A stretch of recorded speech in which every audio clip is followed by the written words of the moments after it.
one. Paimon even dreamt of making the film last night. If Paimon remembers right, we're meeting at Hotel de Boer. Let's get going!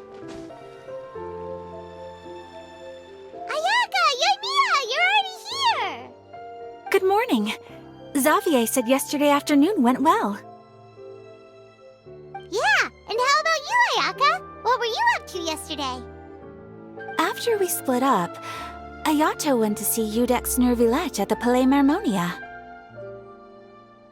I was originally thinking of going with him, but he said he could manage it himself. He told me to go see the sights around Fontaine and to enjoy the local culture. So I rode the aquabus with Yoimiya and visited the opera house on Aranias Island. Yeah, you wouldn't believe what we saw there! 2 mechanical puppets that were dancing together! You've already seen them, right? Yeah, those two! Amazing, aren't they? We sat and watched for quite a while. It was mesmerizing, like we could keep watching them forever. Oh, it was the same for us the first time we saw them, too!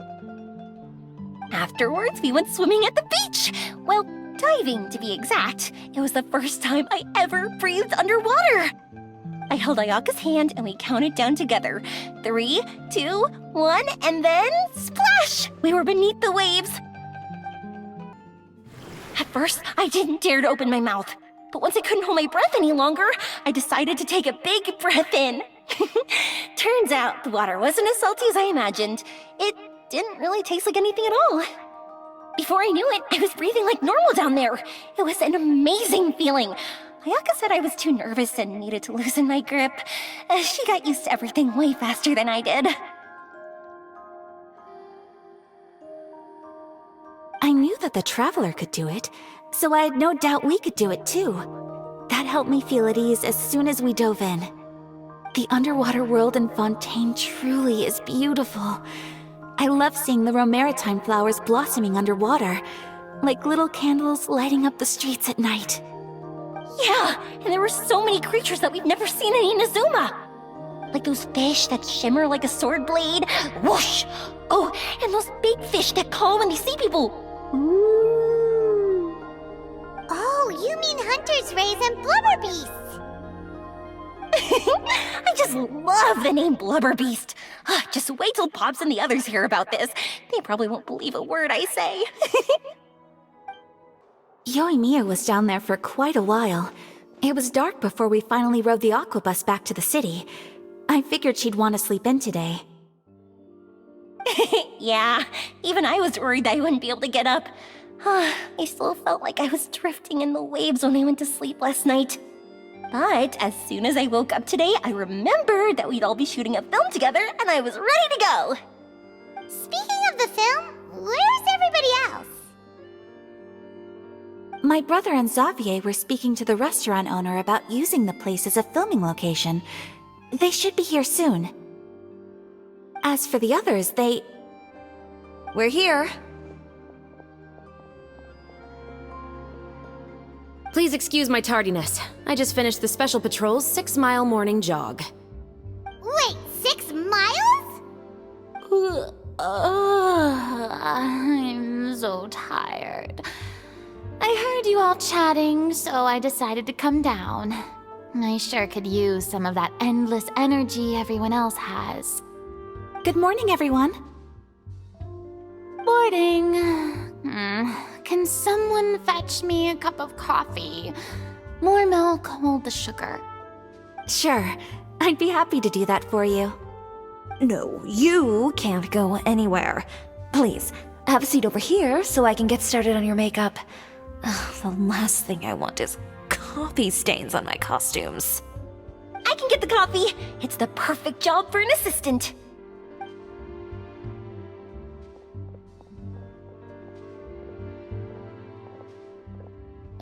So much energy. Seriously, what's her secret? Oh, Yoimiya's always like that. But you sure look exhausted, Farina. It's because you're not used to waking up so early, huh? Of course not. I spent the whole night reading the novel from cover to cover, marking sections that either need to be omitted or adapted. Wow, Paimon didn't expect you to be so thorough. Well, I was the biggest star in all of Fontaine after all. It takes more than just a pretty face to earn a reputation like that. I know how to get serious when the situation calls for it. I went all out when I was acting as an Archon, so why wouldn't I do the same for my own life? Here's your coffee, Director Farina.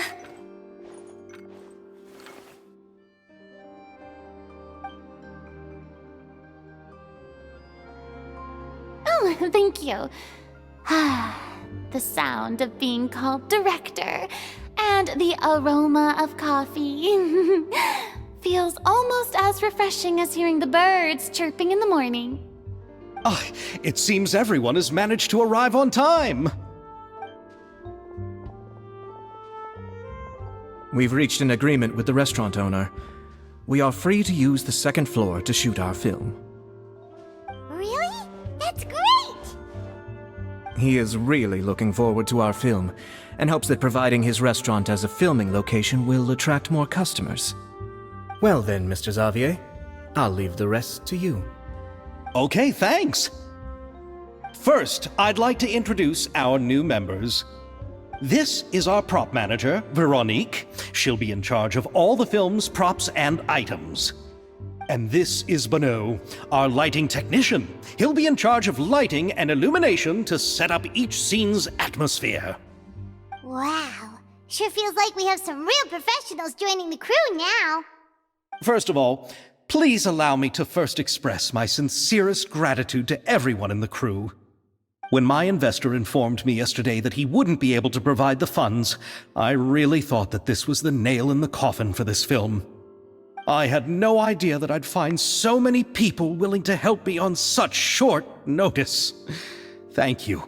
Thank you all from the bottom of my heart. No need to be so cordial, Mr. Xavier. We're all honored to be a part of this. Your works made a profound impression on me when I saw them back in Inazuma. I am sure that someday, this film will be remembered as a prime example of cultural exchange between Fontaine and Inazuma. Yes, the story is the reason I agreed to join. I can't bear to even imagine what this film would look like without the very best director. Anyway, I would like to make a promise to everyone that as the producer of this film, I'll do whatever I can to ensure that everything goes as smoothly as possible. This is not just my film. It also embodies the thoughts and feelings of every person here, as well as the endless effort we are about to pour into it. So, without further ado, the Two Musketeers will officially begin filming now! You may take it from here, Director Farina. All right, listen up, everyone.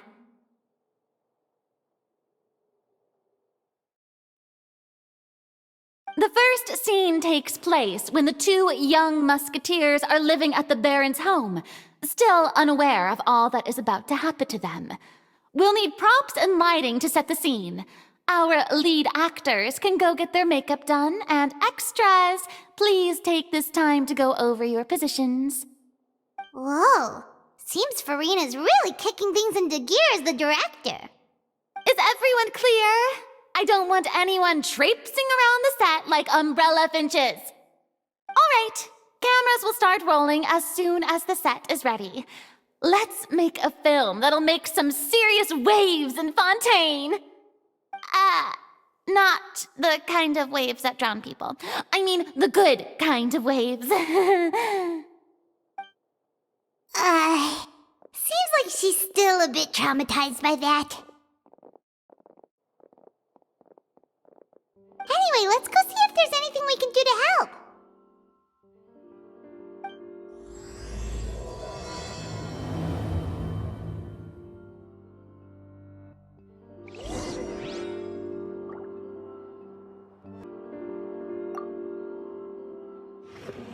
How about here? A little more to the left. You got it. Hey, Yoimiya, do you need a hand? No, I'm fine. You know, doing the lighting is kind of like designing a fireworks show. It's interesting to imagine what kind of atmosphere the lights will create. I heard that the Traveler will be operating the camera and Paimon will be the clapper loader, right? Those roles are just perfect for the two of you. Really? Is that because it'll be easy for Paimon to hold the clapperboard while flying? Well, sure, there's that, but that's not exactly what I meant. I just think that after all your journeys together, you two must have developed a super close bond and just naturally know how to work with each other. If I'm not mistaken, the director will want the cameras rolling as soon as the clapperboard goes clack. Oh, I see! It's amazing to see the magic behind filmmaking. Yoimiya, we need lights over there, too. Oh, on it! I've got to get back to work. Chat with you later. Oh, it's exciting to see so many people working together to bring the film to life.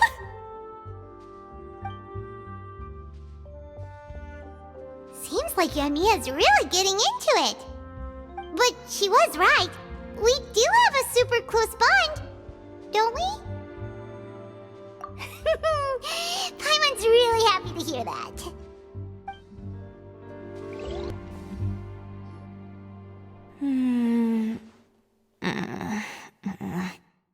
Ayaka has mentioned you to me before. She said that you two were great friends when you were kids. No talking. I'm thinking about how to do your eyeshadow. Ah, yes. To help me really look the part. To achieve a more young and naive look for this scene. Are you saying the wrinkles around my eyes are too deep? You just have too much of a calculating look in your eyes. You sure don't mince your words. It seems you really haven't changed much. Quiet. So, this is a real musket? No, it's just a prop weapon. Not bad. Have you seen a real musket before? Only in books and newspapers. I made this one based on the relative shape and proportions I saw in reference images. When we're filming, some special gunpowder will be applied around the muzzle, which will help create the flash and smoke effects of a real gun being fired. Which means it'll be up to the actors to portray the recoil. That's right. The sound effects for gunshots will also be added in post-production. Thank you, Veronique. I think I know where to start now. However, the musket's gears and firing pin could still use some work. Adding some wear on the metallic components will make them appear more realistic. Also, be sure to rub the muskets with some oil each time before we start shooting. That'll give the impression that the firearms have been well maintained. Good point. You seem to know a lot, Miss Chevres. I assume you use these types of firearms on a regular basis? Yes, I perform routine maintenance on my weapons every day. Just like we as people need to eat and sleep, muskets need to be cleaned and maintained. I also perform similar care for my sword every day, and familiarize myself with its shape and weight, to the point where it feels like a natural extension of my body. Yes, this way, our weapons will never betray us in the heat of battle. Yes, well said. It seems we have the same philosophy on this topic. Oh, sounds like they found a common interest to talk about. Though these props differ from the muskets I use, I can still give you some pointers. Good. I look forward to your instruction. First and foremost, never point the weapon at anyone, regardless of whether it's a real or prop weapon or whether you're holding it or it's on the table. This holds for any time when you're not actively engaging an enemy. Okay, understood. When aiming the musket, extend your arm so that it's level with your shoulder, and use your eye to look down the weapon's sights. Like this? Not bad. Now, try saying your lines. This is the end of the road for you.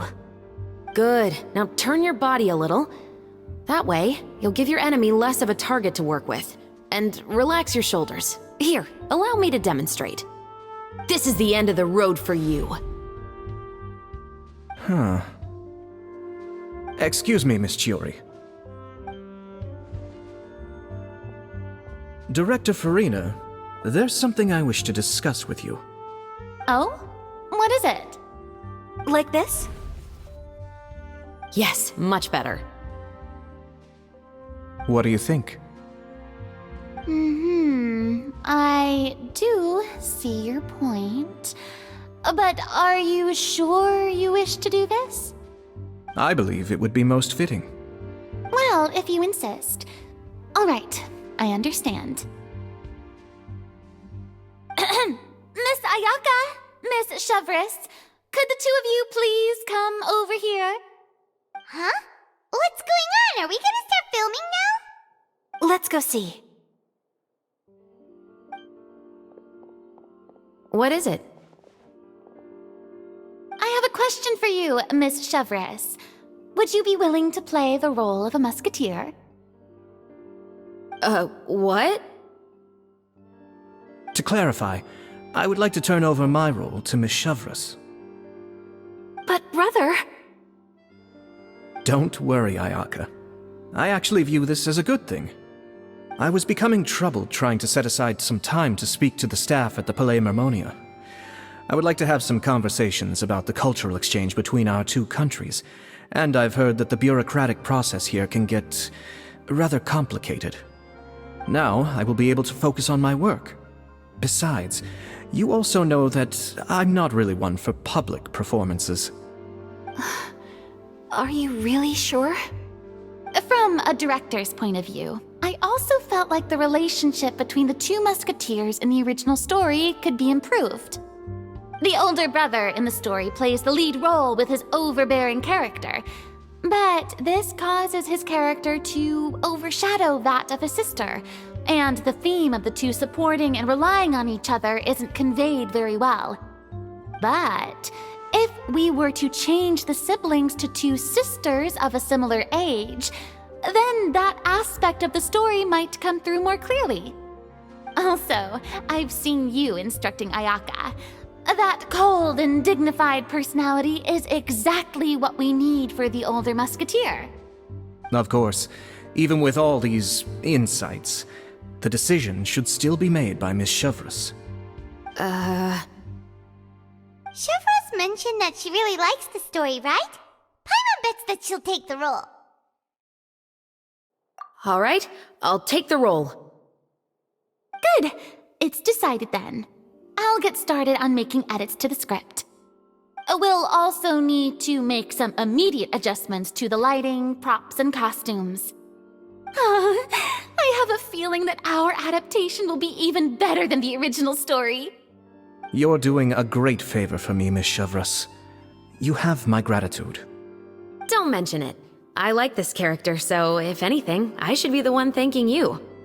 Well, since my brother is the one who brought up the idea, I suppose there's no need to worry. Let's go, Miss Chevres. I look forward to working with you. Please, just call me Chevres.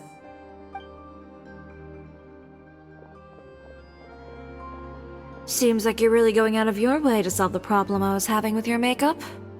Surely you jest, Chiori.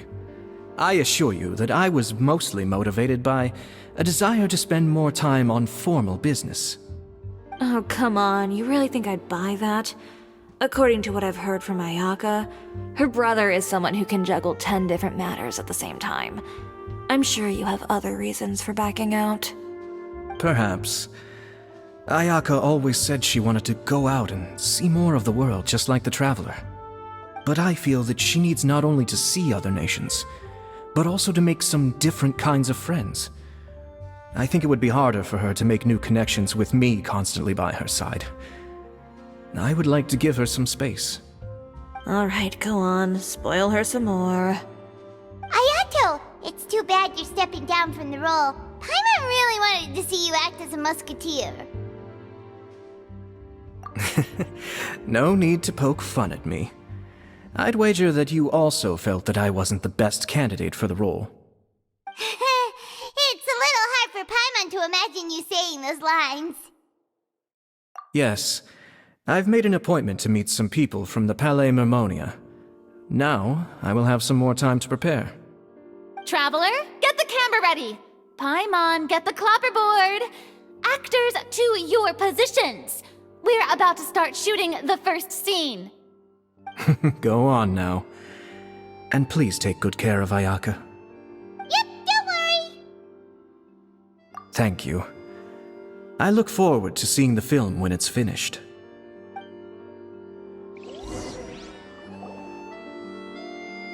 All right, now that we're all here, let me help set the scene for everyone.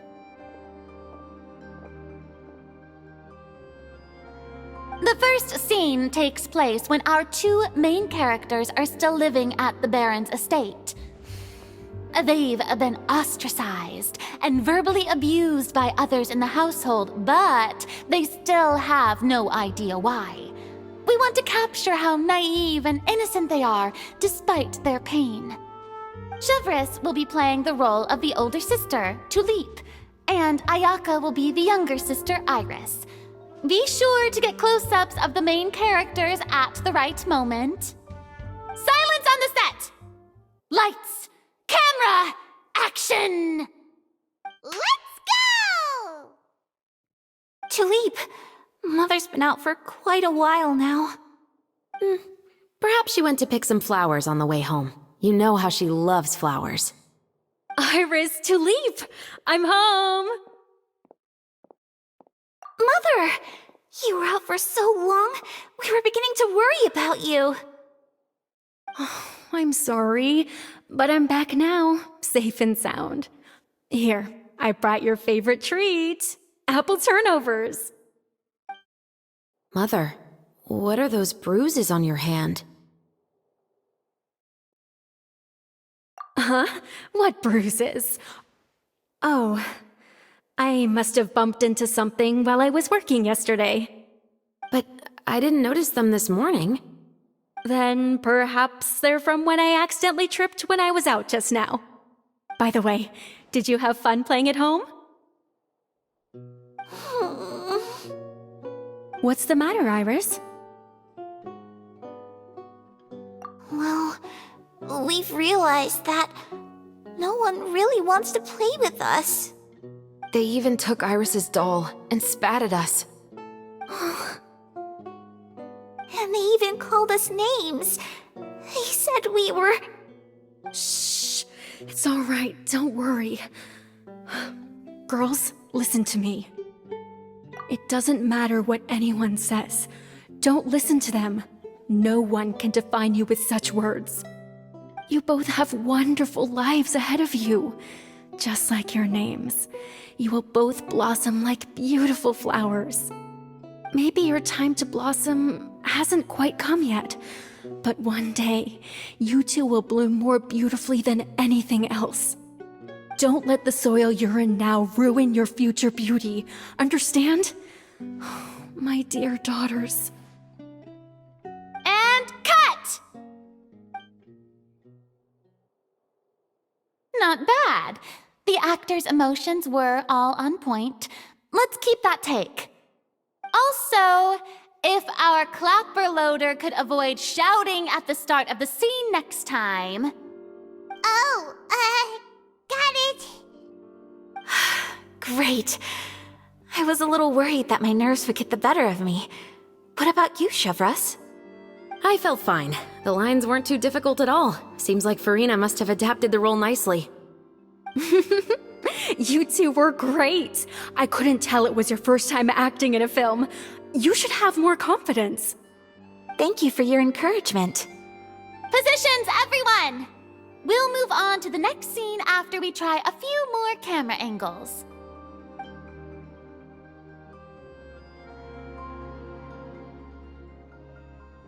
This scene is when our two characters return home, only to discover their mother has been murdered. Ready? Lights! Camera! Action! Mother, we're back. Mother?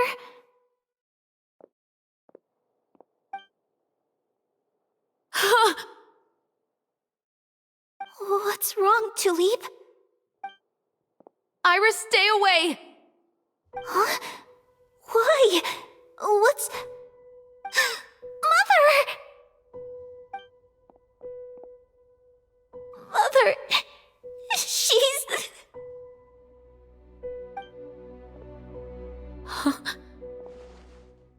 There's poison in this cup. Oh, I could have sworn I've seen this kind of cup before. Those aristocrats. They didn't even try to cover up their actions.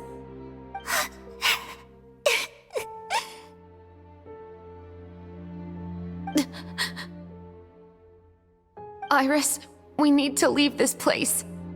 Leave? But now that Mother is gone, where can we even go? Anywhere. All I know is that we can't stay in this house. But are we just going to let them get away with this? We'll have our revenge, I promise you. Just not right now.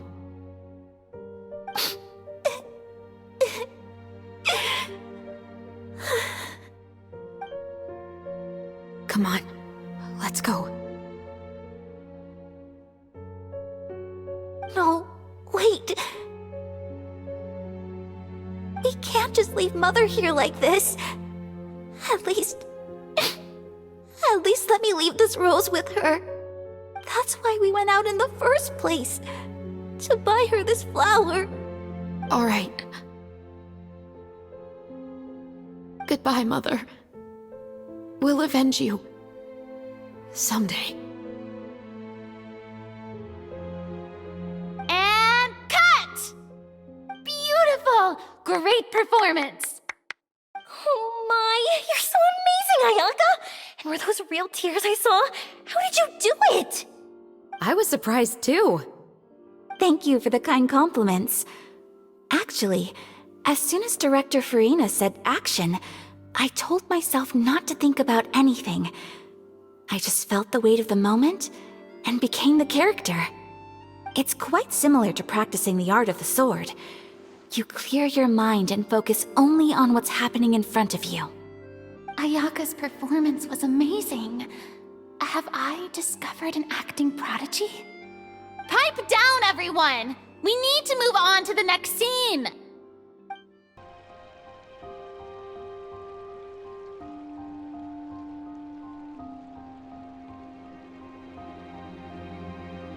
Huh? Are we done already?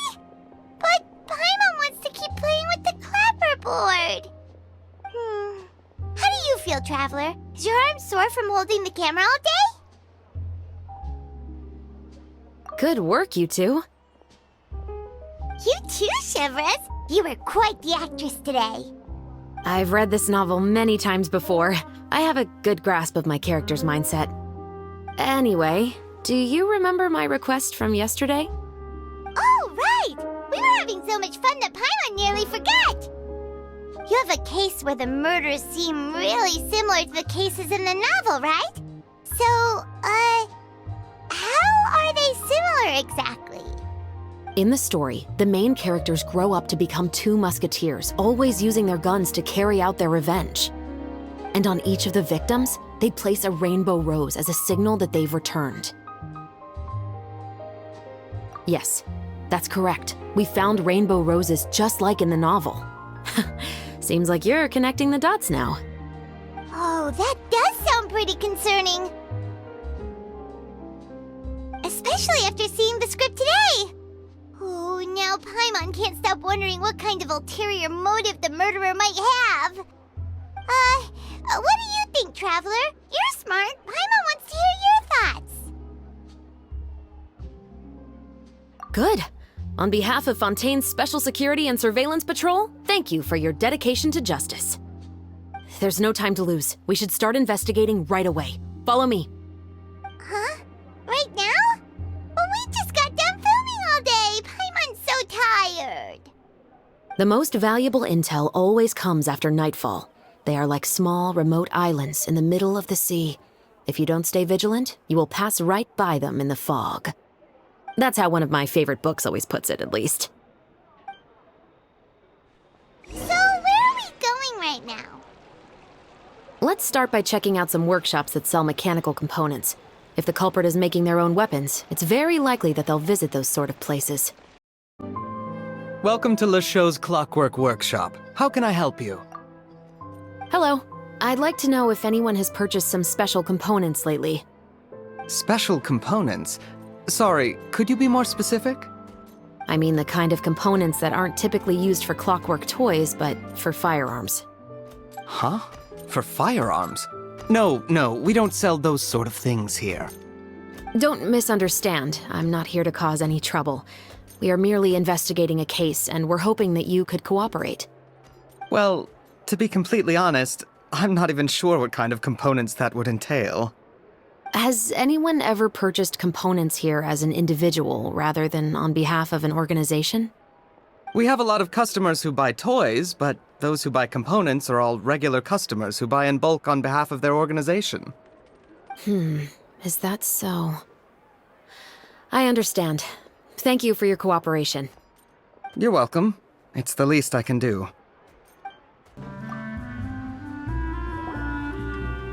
Hello, I'd like to ask some questions.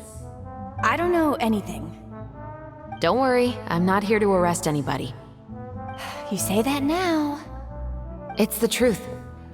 Here, take this as my guarantee.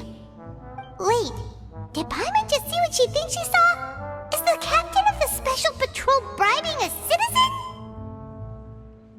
Seems you're different from the other guards. What do you want to know? Have you heard anything related to muskets in Fleuve Cendre lately? Anything at all? Muskets, huh? All I know is that about 2 weeks ago, we started hearing some loud noises at night. So loud that it's been waking me up.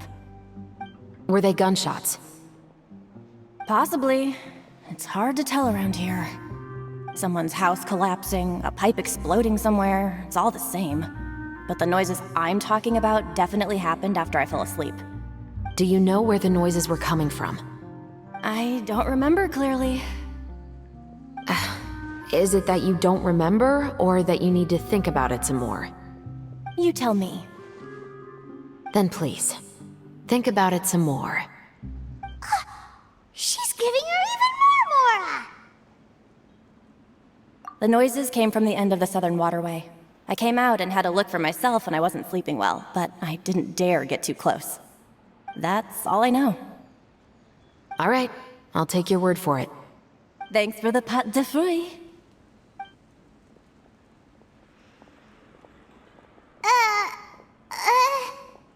No need to be surprised. I grew up here, remember? I know how to get people around here to talk. My apologies, I'm all out of sweets. Though I do have some other tempting snacks in my custody. Fries, fried chicken, and even onion rings. But taking care of junk food is my responsibility. You're better off sticking to your normal, nutritious diet. Now then, let's keep going.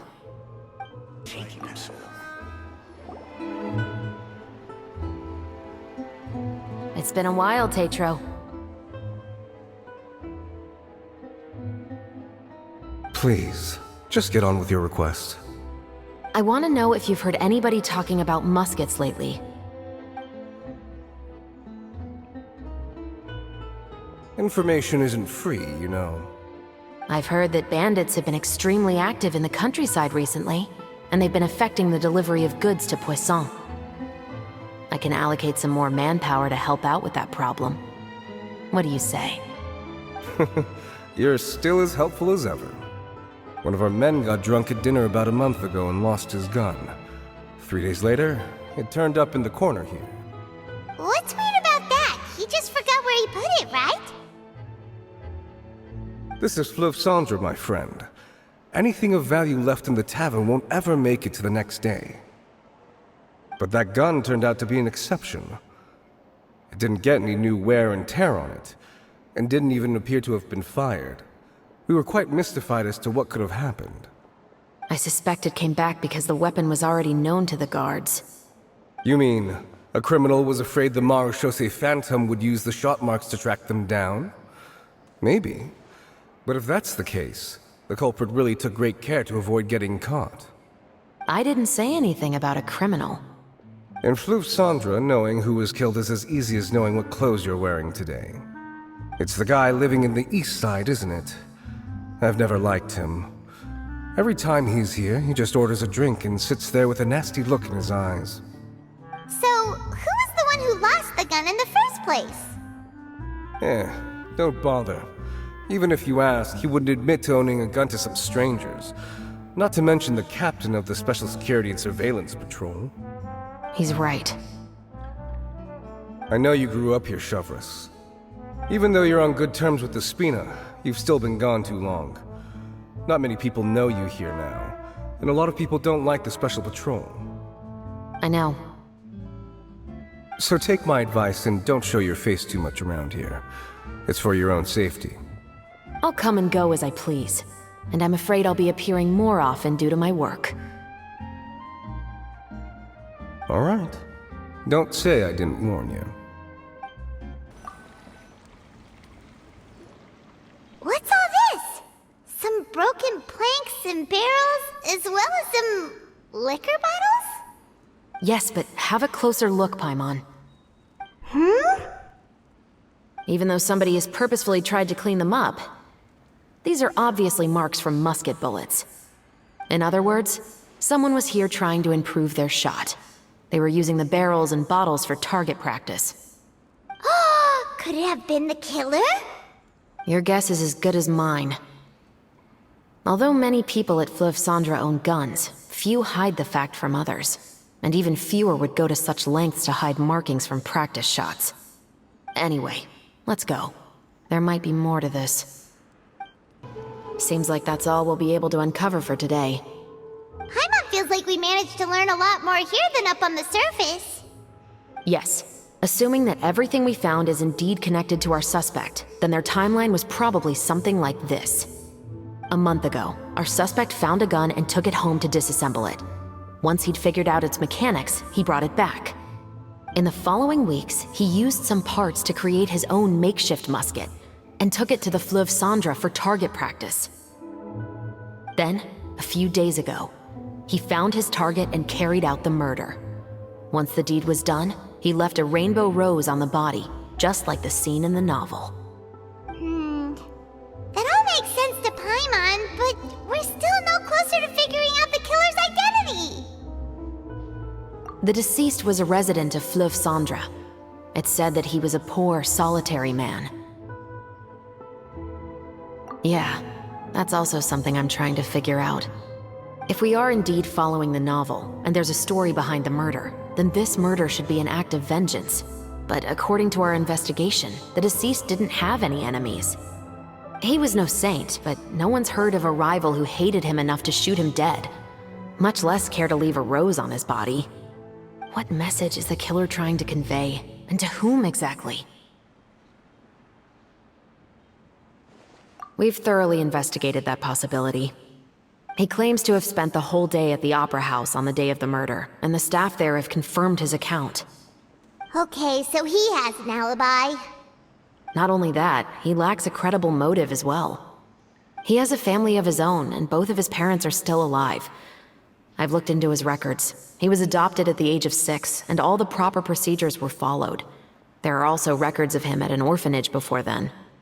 In the story, the mother of the 2 musketeers was murdered after the children turned 10. Of course, he could have changed the children's ages, but I don't want to assume anything without evidence. More importantly, I've also had a chat with him in person. He didn't seem like the kind of person who would pull the trigger to kill a man.